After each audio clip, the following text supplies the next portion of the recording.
I'm Mike. Thanks for joining me for another episode of Mic'd Up with Mike. In this video, we will go through the front and back panel of the IR-800 tuner. Then I will provide techniques on how to set levels and adjust volume, along with tips on how to avoid dropouts. On the front panel, we have volume controls for a teacher microphone or a student microphone. As well, we have controls for back panel inputs for PC connections, TV, DVD, or MP3 connections.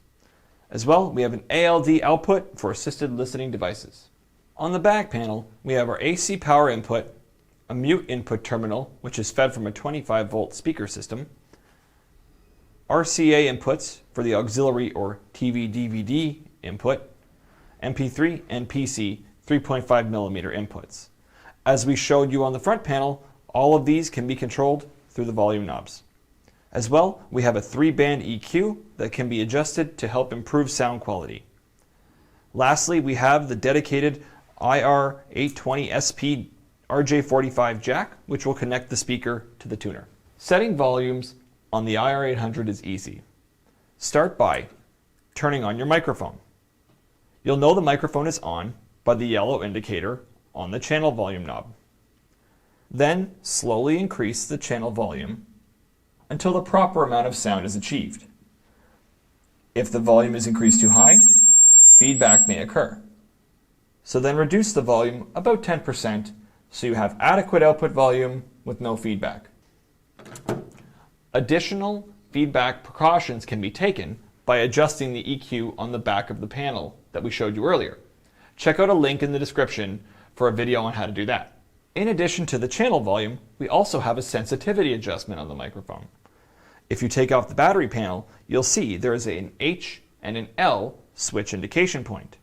When set to H, this means that the microphone is set to high sensitivity. This is going to be very sensitive to incoming sounds.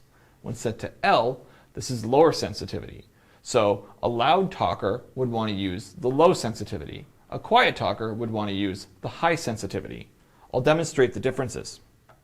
With our properly set microphone set to the high position, we can see that very little amount of channel volume is needed to hear my voice out of the speaker. If switched to the low sensitivity, we can see that my voice isn't as audible, so we will have to increase the channel volume to get more output. You can use these two volume adjustments to allow you to achieve optimal output sound with minimal feedback. You can use this volume and sensitivity combination of adjustments to achieve great output sound with no feedback. One big benefit of the IR-800 system is the ALD output channel. ALD stands for Assisted Listening Device. So this can be paired with assisted listening devices for students who may be hard of hearing. Using the ALD output knob, we can then choose how much signal comes out the 3.5 millimeter jack to whatever assisted listening system you're using. At the same time, we've seen this used for remote classroom studies, where this ALD output would be connected to an audio interface that a teacher would be using to teach a class in person as well as remotely.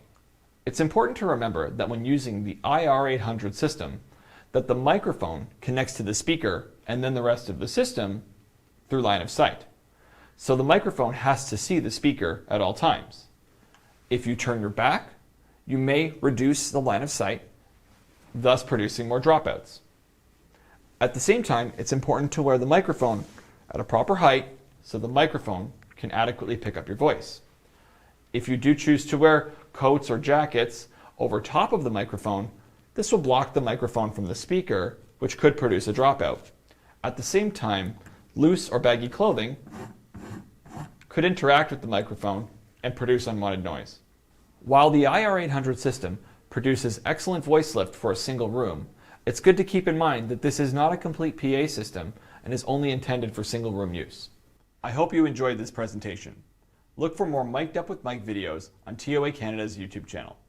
And don't forget to subscribe.